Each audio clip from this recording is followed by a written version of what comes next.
آن لگردما آمده سا 12 و نیوان من بکارن رادیو دنگ گلده گوداری بکن.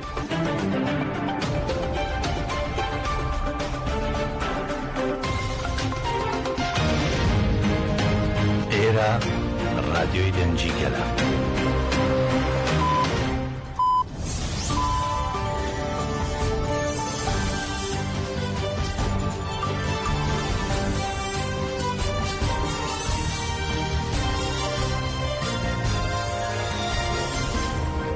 ئەم کاتتان باش بیسەرانی هێژال لا ناوەندی هەواڵەکانی رادیۆ دەنگی گەل بە یارمەتیاوکارانم گەشتی هەواڵەکانی ئەم کاتژمێرەی ئەمڕۆ سێشەمبە 19 تشرینی دووەم تان پێشکەش دەکەین.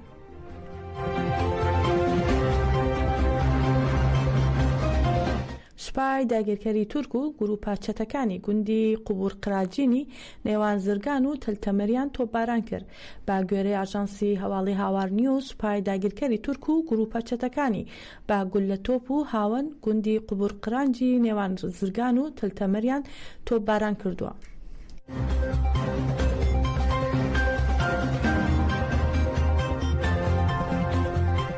تەفگەری ژنانی ئازاد تەژە سەبارەت بە وریشا مورادی کە لەلایەن دەوڵەتی ئێرانەوە سزای لاسێدارەدانی بەسەردا سەپێنراوە ڕایگەیاند بە هۆی سیاسەتی شەڕی دەوڵەت نەتەوەکان لەسەر ڕۆژهەڵاتی ناوین و جوگرافیای کوردستان ژنان لە هەمووان زیاتر کاریگەر بوون. سەرەڕای ئەمەش تێکۆشانی ژنان دژی پیاوسالاری بەردەوام بووە و دەستکەوتی مەزنیان بەدەستهێناوە. هەروەها تەژە جەخت دەکاتەوە دروشمی ژن ژیان ئازادی بۆ تەواوی گەلانی بندەست بۆتە هیوا و ناسنامەیەکی گردونی و ئاماژەش بە بڕیاری لە سێدارەدانی ئەندامی کەژار وریشا مورادی دەکات و ڕای دەگەیانێت دەوڵەتی ئێران بۆ ترساندنی پێشەنگانی تێکۆشانی ئازادی دەست بەسەرکردن و گرتن و سزای لا سێدارەدان و هەموو جۆرە ڕێبازێکی ناو مرۆڤانە دەگرێتە بەر. هەروەها تەژە بانگەواز لە هەموو ڕێکخراوە نێونەتەوەیەکان و ڕێکخراوەکانی ژنان و چالاکوانان دەکات دژی سزای لا سێدارەدانی دەوڵەتی ئێران کە گۆڕاوە بۆ کۆمەڵکوژی ژنان و کۆمەڵگا بوەستێتەوە و دەڵێت با بۆ ئەو ژنا شۆڕشگێڕانی لە پێناو ئازادی تێدەکۆشن یەکدەنگ بین.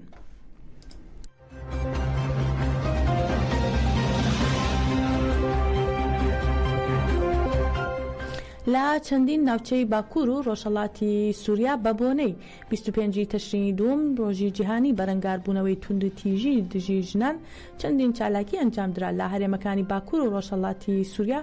چالاکیەکانی 25 تشرینی دووەم بە دروشمی بە فەلسەفەی ژنژیان ئازادی خۆت بپارێزە بەردەوامە و لە شارەکانی جیاواز بەڕێوە دەچێت. لە حەسەکە کۆنگرەی ستار بە بەشداری دەیان لە ئەندامان و نوێنەرانی ڕێکخراوە مەدەنیەکان پارتە سیاسیەکان و شەڕوانانی یەپەژا کۆبوونەوەیکیان لە نووسنگەی پێدا لە شاری حەسەکە ڕێکخست و لە کۆبوونەوەکەدا ئەمینە عومەر ئەندامی دەستەی بەڕێوەبەری ژنانی باکوور و ڕۆژهەڵاتی سووریا سەرنجی خستە سەر زیهنیەتی پیاوسالاری و وتی ئەو زیهنیەتە بنەمای بڵاوبوونەوەی توندوتیژی دژ بە ژنان و بنەماڵەیە.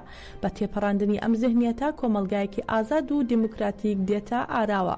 هەروەها لە شەدادێ لە شاری شەدادەی کانتۆنی جەزیرە لە چوارچێوەی چالاکیەکانی 25 تشرینی دووەمدا خولی پەروەردە بۆ پیاوان لەلایەن کۆنگرەی ستارەوە کراوەتەوە و بە بەشداری 150 پیاو لە ڕۆژی سێهەمدا بەردەوامە. لە خولەکەدا وانە لەسەر یاساکانی بنەماڵە ڕەگەزپەرستی و هاوژیانی ئازاد دەوترێتەوە. ئەندامی دەستەی بەڕێوەبەری کۆنگرەی ستار مەلەک محەممەد دەستنیشانی کرد ژنان بە فکر و فەلسەفەی ڕێبەرۆجەلان لە کوتوبەندەکان ڕزگار بوون و لە گۆڕەپانە ژیانیەکاندا ئەرکی خۆیان دەگێڕن. هەروەها لە شاری حەڵەبیش ڕێپێوانێک ئەنجام درا و سەدان پیا و نوێنەری بزوتنەوەکانی ژنان تێیدا بەشدار بوون. ئەندامی کۆردیناسیۆنی کۆنگرەی ستاری حەڵەب فەهیمە حەمۆڕایگەیان تێکۆشانی خوشکانی میرەباڵ ئەمڕۆ بە پێشەنگایەتی شەهیدانی کوردستان بەردەوامە. فەهیمە هێرشەکانی دەوڵەتی تورکی بۆ سەر هەرێمەکە و فشارەکانی دەوڵەتی ئێرانی لەسەر ژنان شەرمەزار کرد. هەروەها هاوسەرۆکی مەڵبەندی ڕۆشنبیری حەڵەب ئەحمەد بیرهات ڕایگەیاند پەیامی ڕێپێوانەکان ئەوەیە پرۆژەی نەتەوەی دیموکراتیک پارێزەری ئازادی ڕاستەقینەی ژنانە و دەوڵەت نەتەوە و سەرمایەداری لە سیاسەتەکانیان سەر ناکەون.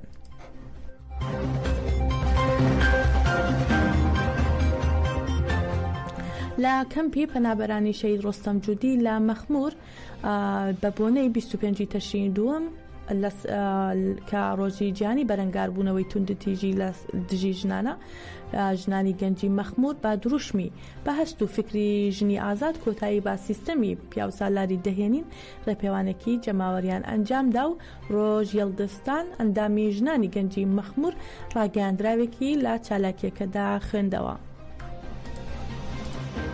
پرگالا زلام سالار بکتنا فقا هزا جنا یا جواک بوین ایرا آرمان شده که کو بخستنا جنره جیانا بندست لسر گشتی جواک ایجی فرس بکه هبونا فکر او کسایت جنا آزاد وکی تنبونا پرگالا زلام سالار دبینه جبر به دخوازه اینا جنه تونه بکه ببه اکرد تندی زخت شر تونه کرند کتخواری وک آمور انهری سرکا دستلاداریه لسر جنان تیم بکارانین بی‌ایدئولوژی لیبرالیسم و مدرنیته و کاپیتالیسم جن وکی بدن هیا لره مجی هستین و ایدی ظلامه به نجات پرستی، زایند پرستی، اول پرستی و زانست پرستی را جن و بو ناخوا در دیکوه و دیکوه خدمت پرگالا ظلام سالار نارینگوران روژین کابایش جن امینی میناکن شنبرن دیسا و ریشه مرادی جبر جنکه تکوشر جزای ایدام لسر آتیه برین همان دمه کسین که پاراستین و پشگیریان تکوشیر جنه دیگه جیتین جزا گرن.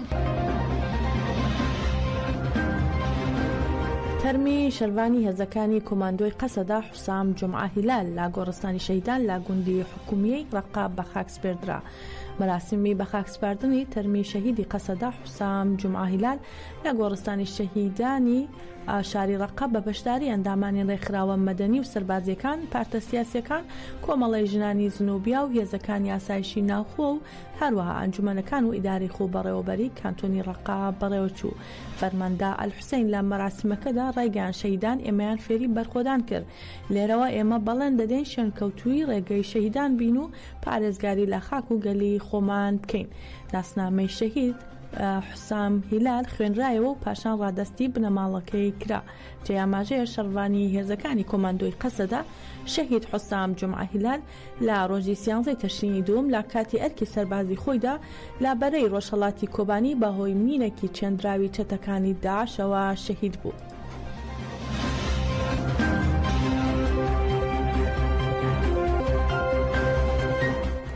هەروەها قەسەدا ڕێگەیان لە شەڕێکدا دژی چەتەکانی سەرباز سوپای داگیرکەری تورک کە دەیانویست دزە بکەنە نێو گوندی عەبدۆکەی ڕۆژاوای گرێسپی چەندین چەتە کوژراون.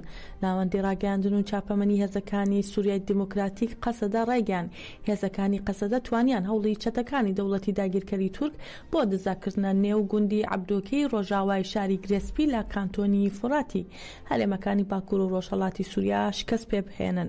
هەروەها جەخت دەکاتەوە قەسەدا لە نێوان هێزەکانیان و چەتەکاندا شەڕ و پێکدادانی سەخت ڕووی داوە و لە ئەنجامدا چەند چەتەیەک کوژراون و ژمارەیەکیش بریندار بوون. هەروە قەسەدە ڕاشی دەگەێنێت پاش ئەوەی چەتەکان شکستیان هێناوە لە دزەکردن با چەکی قورس گوندەکەیان تۆپباران کردووە.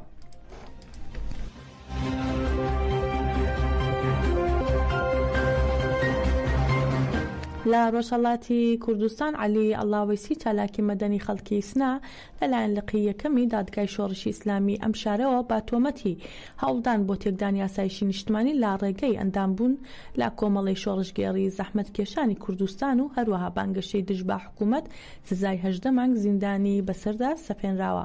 ئەم ئەندامەی کەمپەینی ژیانەوەی کوردستان پێشتریش چەندین جاری دیکە دەست بەسەر و زیندانی کرابوو.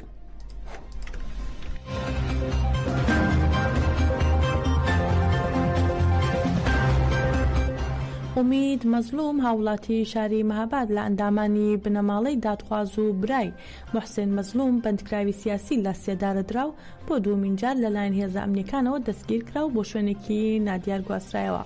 جێهاماژەیە محسن مەزلوم لە سەروبەندی شۆڕشی ژینا لەگەڵ سێ کەسی دیکە بە ناوی پێشمان فاتحی وەفا ئازەربار و هەژیر فەرامەرزی لەلایەن دەستگای ئیتلاعاتی فەراجا فەرماندەی سەربازی کۆماری ئیسلامی ئێران لە ناوچەی سۆمای برادۆس لە شاری ورمێت دەستگیر کرابوو. ئەم چوار بەندکراوە سیاسیە کوردە پاش 18 مانگ بێسەر و شوێن بوون لە گرتوخانی قزل حزاری کەرەج لە سێدارە دران. لەو کاتەوە تا ئێستا بە دوواداچوونی خێزانەکانیان بۆ وەرگرتنەوەی تەرمی کوڕەکانیان بێئەنجام بووە و هێزە ئەمنیەکان لەبارەی شوێنی ناشتنی ئەم چوار بەندکراوە سیاسیە وەڵامی خێزانەکانیان نادەنەوە.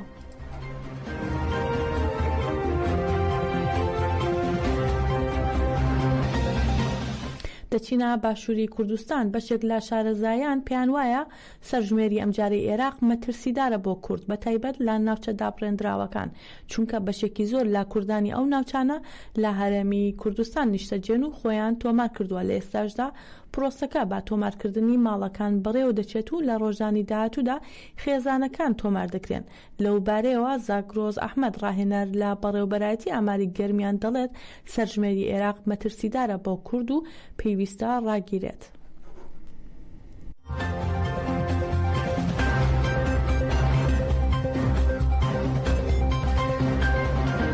ئێمە بە ئاماژەمان بەوە کردووە کە ئەم سەرژمێریت بە ترسناکترین جۆری سەرژمێری لە قەڵەمەدەین چونکە شێوازەکە ئەلکترۆنیە هیچ مەجای هەڵەکردنی تێدا نییە و ئەتوانرێ بە کلیک هەموو زانیاریەکان بسڕێتەوە بۆیە پێمان وایە لە دوو ئاستا ترسناکە بە تایبەتی بۆ مادەی 140 زۆربەی ئەو خێزانانی کە سەر بە مادەی 140 لێرە خۆیان تۆمار کردووە ڕاستەوخۆ هەموو داتا و زانیاریەکانیان ئەبێت بەسەر بە هەرێم و لە ناوچەکانی کە ناوچی ڕەسەن و زێدی باب و باپیرانی خۆیان ئەو زانیاریانە تۆمار ناکرێت ئەمە ڕەهەندێکی تر بەشێکی زۆر لەو خێزانانی لێرە خۆیان تۆمار کردو ئێستا بەنیازم بگەڕێنەوە بۆ سنووری مادەی 140 لێرە تۆمار کراون لەوێش تۆمارەکرێن ئەو کاتە لە داتا سنتەری عێراقیە هەموو هەردوو زانیارێک ئاسڕێتەوە واتە نە لە ناوچی 140 مێنن نە لێرەش مێننەوە ئەمە دیوێکی تری لە قۆناغی گەمارۆسازی و هەروەها ژمارە لەدان لە گوندەکانە بەشی زۆری خێزان و جوتیارانی کورد بەو پێی کە لە ترسی باج و لە ترسی هەندێک شت زانیاریان بە جۆرێک بە تیمەکانی ئێمە داوە کە خەریکی ئاژەڵداری و خەریکی کشتتوکاڵ نین ئەمە لە داهاتووە کە بەشێکی زۆری گەنم و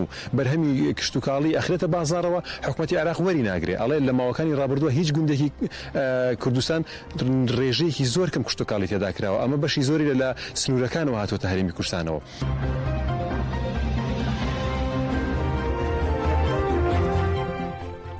گیدۆن ساعر وەزیری دەرەوەی ئیسرائیل دا پەڕی تایبەتی خۆی لە تۆڕی کۆمەڵایەتی ئیکس نووسیوێتی نامەیەکی ئاراستەی ئەنجومەنی یاسایشی سەربەنەتەوەی گرتوەکان کردووە و تیایدا داوای هەڵویستی بە پەلەی ئەنجومەنەکەی کردووە بۆ ڕاگررتنی چالاکی گروپا چەکدارەکانی عێراق کە ساعر بە گروپی نزیک لە کۆماری ئیسلامی ئێران ناوی بردوون. وەزیری دەرەوەی ئیسرائیل ئاماژەی بەوەش کردووە نابێت حکوومەتی عێراق ڕێگە بدات خاکی وڵاتەکەی بۆ هێرشکردنە سەر ئیسرائیل بەکار بهێنرێت. جێ ئاماژەی لە پاش دەستپێکردنی جەنگی لوبنان لە 23 ئەیلولی ئەمساڵ گروپە چەکدارەکانی عێراق بە تایبەتیش مقاومەی ئیسلامی لە ڕێگەی درۆنەوە چەندین جار هێرشیان کردوتە سەر ئیسرائیل و لە کۆبوونەوەی گشتی ڕۆژی 27 ئەیلولی نەتەوەی گرتووەکان بەنیامین نەتانیاهو دوو نەخشەی ڕۆژهەڵاتی ناوەڕاستی پیشانی بەشداروانی کۆبوونەوەکەدا کە تیایدا عێراقی خستووە ڕیزی ئەو وڵاتانی دەبێت هەڵویستی خۆیان لە نێوان خێر و شەڕدا یەکلا بکەنەوە.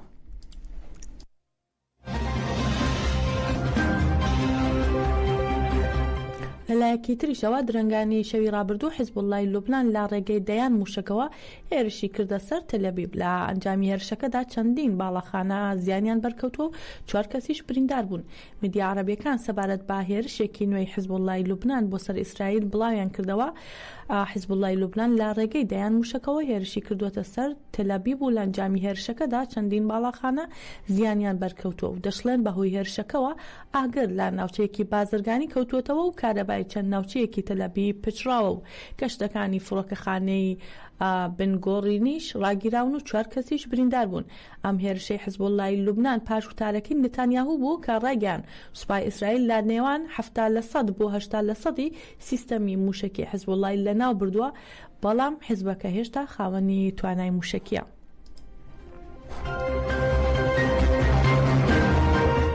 کەیشتینە کۆتایی گەشتی هەواڵەکانی ئەم کاتژمێرەمان بمێنن لە خێر و خۆشیدا.